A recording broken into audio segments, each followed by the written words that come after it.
Sattvam laghu prakashakam ishtam upashtam bhakam chalam cha rajah guru varnakam eva tamaha pradeepa vachartato vrittihi. Sattvam laghu prakashakam ishtam upashtam bhakam chalam cha rajah guruhu varnakam eva tamaha pradeepavat cha arthatah vrittihi. The Sattva guna is buoyant and illuminating. The Rajas guna is exciting and mobile. The Tamas guna is heavy, sluggish, and enveloping. They function together for a single purpose, like a lamp. So in this video, we are going to be talking about the three gunas, that is, the three qualities of matter, the three constituents of matter. Now, whether you've grown in an Indian household or a Hindu household, you've gone to temples as you were getting older, and priests would tell you, be sattvic, don't be rajasic, don't be tamasika, eat sattvika food. Or if you've actually studied Indian philosophy, or you're studying Indian philosophy and you come across these terms in the texts, or if you even at a modern yoga studio, if they introduce some concepts like what a sattvika diet is, or what sattvika movies or sattvika music is, this is a common term. These three terms are very common, and the term guna is very common, and we've heard it a lot in different places. But if you haven't heard of it, no problem, because we're going to go over it and we're going to try to understand what it means and what it originally meant in its original context. Now, see, I'm going to use the Samkhya Karika. Samkhya Karika is an authoritative text of the Samkhya school of Indian philosophy. Now, Samkhya, if you remember, is a sister school of yoga. There's 6 schools of Indian philosophy: Sankhya, Yoga, Nyaya, Vaisheshika, Mimamsa, Vedanta. Sankhya is one of the oldest schools, and it is a sister school of yoga. What that means is Sankhya lays out the reality of what the world is, and then yoga then takes that reality and then applies it to the practitioner and tells him how to use that reality to achieve liberation, kaivalyam. So what it does is, Sankhya addresses the metaphysics. First of all, what is metaphysics? Metaphysics is a branch of philosophy that talks about reality. What is reality? Is reality made of matter, material things?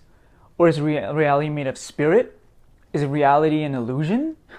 Is reality, only consistent of tables and chairs and people? What is the individual? Is the individual made of matter and spirit, etc.? That's metaphysics. What is reality? The theory of reality, the philosophy of reality. So now, Sankhya is a school that lays out reality, the reality of all of existence. And then yoga takes that framework of reality, right? Okay, there's the body, there's the intellect, there's the ego. Takes that framework and then says, okay, how do we use this reality to achieve the goal of liberation and kaivalyam?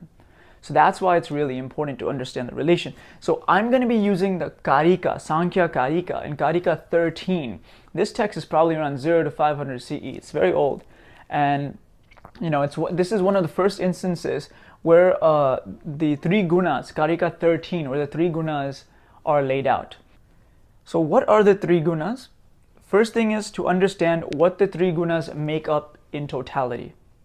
So if you remember, in Sankhya metaphysics, all reality is just consistent of the pure consciousness, which is just the soul or the witness, something that is changeless. It just observes, it's neutral. And the other thing is matter, which is just constantly changing and working with itself and, inert, it doesn't have any consciousness at all. So Purusha, consciousness, and Prakriti, matter, and they're interacting with each other. That's what Sankhya's metaphysics is.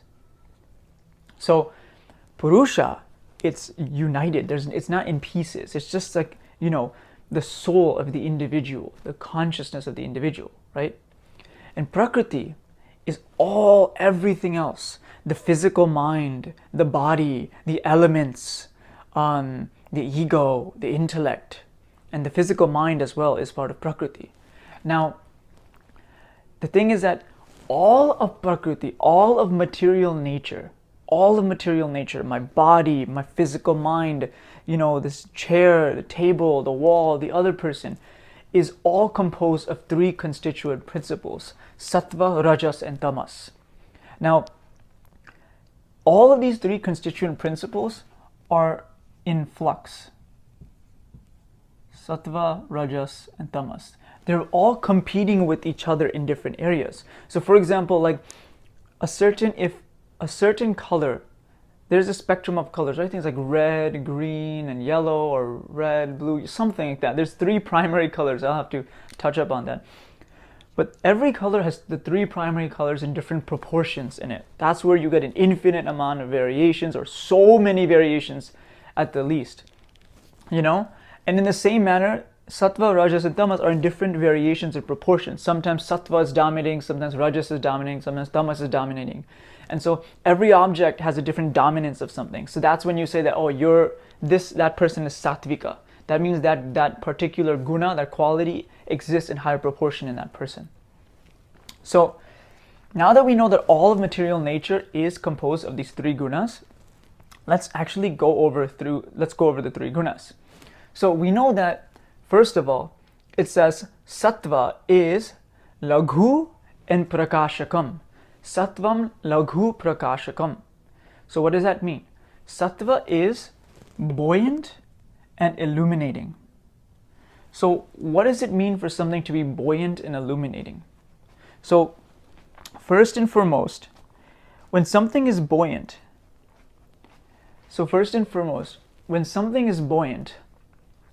if you put it into water, right? Let's say you put a ball into water, it springs back up. Jumps back up suddenly. And it's very light in nature. So something that makes something spring up in lightness. And then the second thing is prakashakam, illuminating. Something that is very, very bright. Something that reveals the true nature of something. Something that gives someone some sort of, knowledge or understanding. But even before we go into psychological element, when something is illuminating, it shows brightness, it shows understanding. Then we have the next verse, the next part of it, which is Rajaha, Chalam cha Rajaha. So Upashtam bhakam Chalam cha Rajaha. So for Rajaha, it's Ishtam Upashtam bhakam Chalam cha Rajaha. So Rajas is Upashtam bhakam, exciting, something that causes something to move, to begin a process, to excite something, right? So Upashtam bhakam, and mobile, Chalam, Chala, mobile, active. Rajas is active, constantly moving, and causing other things to move. That's one of the key natures of Rajas. So here we have Sattva being buoyant, very light and illuminating, but then we have Rajas here being moving, right? Causing things to move. And then the third guna is Tamas, which is Guruhu Varnakam Eva, indeed. So Guruhu, heavy or sluggish. So normally we think of the term Guru as a preceptor or a teacher, which is true, but also Guru is heavy or sluggish, something that weighs something down and is very heavy. And it's also Varnakam, Varnaka, enveloping, something that completely takes over something, consumes something. Varnakam. Eva means indeed. So here we have Sattvam Laghu Prakashakam Ishtam Upashtam Bhakam Chalam cha Rajaha, right? Guruhu Varnakam Eva Tamaha. So we know that Sattva is buoyant, Laghu, illuminating, Prakashakam. Rajas is exciting, Upashtam Bhakam, and mobile, it's Chalam. And Tamas is heavy, Guruhu, or sluggish, slow, heavy, and enveloping, Varnaka. These are the different qualities of the three gunas. Now if you can try to imagine, you take the three gunas and they're composed of different they compose different objects in different proportions. So now, how does this work? Now you take this pure metaphysical sense, right? And then what you do is now you take certain objects, like for example, material objects that don't move. They would have a predominance of tamas in it. They would have a predominance of stability, something that doesn't really, move, right? Then, as an example, you take like wind, or you take something that is sattvic, something that is light in nature, wind, or something that causes something to rise. These are all like metaphysical qualities of something that you will see actually in a psychological nature. So what I mean by this is, look, let's say for example, we talk about diet. The practitioners in the Gita and different texts, they prescribe a certain diet. And a sattvika diet, one that makes the body light on its feet, is fruits, vegetables, nuts, grains, clean dairy, etc. So these types of foods are believed to be conducive for making the body light. And why does one want to make the body light as an ideal body type? It's because then the body is conducive for asana, which is physical postures. And then physical postures allow you to do pranayama, breathing, and then that allows you to refine your attention, which goes on further and further. But the body needs to be light. And that's why a sattvika diet, one that involves foods that are light and illuminating, whatever that is, like a bright apple, but something that is light on the body and doesn't make it heavy, tamasic. So rajasic food, sweets, like sugar, spices, coffee, caffeine, tea and stuff like that, makes the body want to move, makes the mind go wild, right? So many thoughts, so many things. I gotta do this, I gotta do that. That's rajasika. Tamasika makes the body tired. Meat, eat alcohol, eating a lot of food in general is tamasic. If you just eat a lot of food, you feel heavy. You can't breathe properly. You can't really. You just want to rest. You want to go to sleep. And we've had that experience where we've eaten so much. So we apply this to food. Then we apply this to music. Let's say sattvika music is like classical, calm, nature sounds. Rajasika, something upbeat, or like, techno, trance, hip hop, pop, something that makes you move, makes you feel certain things. And tamasika, maybe even like heavy metal or something that brings you into a heavy, sad, not necessarily sad, but heavy state. So like sometimes even really, really sad songs can bring you into a depressed state. So that could be tamasika. So then you can apply this to different aspects of your life. Movies, music, the types of friends. If you always meet up with friends who are like talking about the newest things in life and inventions and how to improve yourself, that's a sattvika conversation. If you have friends who are constantly talking about, okay, how do I get further in the business world, or how do I get further in, earning money and stuff, that would be rajasika. If you have friends who are just talking smack about people all day, that's a tamasika or even rajasika conversation. Now, it's important to understand that none of these gunas, right, are bad in essence. All of them are required. All are required. So in order for you to study peacefully, you must have a predominance of sattva. In order for you to move into exercise, you need a predominance of rajas. In order for you to sleep, you need a predominance of tamas. All three of them work together. And that's where the next part of the verse says, Pradipavat arthataha vruttihi. Pradipavat arthataha vruttihi. The three gunas function together like that of a lamp. The three gunas function together like that of a lamp. So the different parts of a lamp, I think it's like the wick and the oil and etc. I forgot the parts of a lamp, but the different parts of a lamp, they work together to bring light, right? Pradipavat. So in the same manner, these three function together for the purpose of Purusha, consciousness, to be freed from material nature. So these three things, these three gunas in Prakriti, material nature, need to exist in order for consciousness to become free, based on Samkhya philosophy. So, for example, let's look at something else. Here it says, Sattva. The nature of Sattva is pleasure. The nature of Rajas is pain. The nature of Tamas is delusion. What is the example that the commentators give? So let's say there is a the commentators give an example of a woman, a beautiful woman. And in this case, understand that this conversation is, philosophy in this case is so, how do you say, just purely metaphysical. So even people and animals and objects, inanimate objects, they're all called sense objects. Why? Because the organs are, contacting the sense object. So even a person is a sense object. So it's not that a man or a woman is a sense object or objectified. That's just what it is. You're just looking at something that's an object. You're looking at an object. So in this case, if a beautiful woman as a sense object. So to a sattvika person, a beautiful woman will bring pleasure, calmness. She's beautiful, and that's what she is. And that's what it is. It's like looking at, I think one of the quotations, like looking at a flower and not necessarily wanting it so badly. So that's what it is. It brings you pleasure. A rajasika person will look at that same sense object and think, I really want this person. I need this person. And become so enamored with, emotion and lust, etc., that it becomes almost painful to be attached to this sense object or to this person.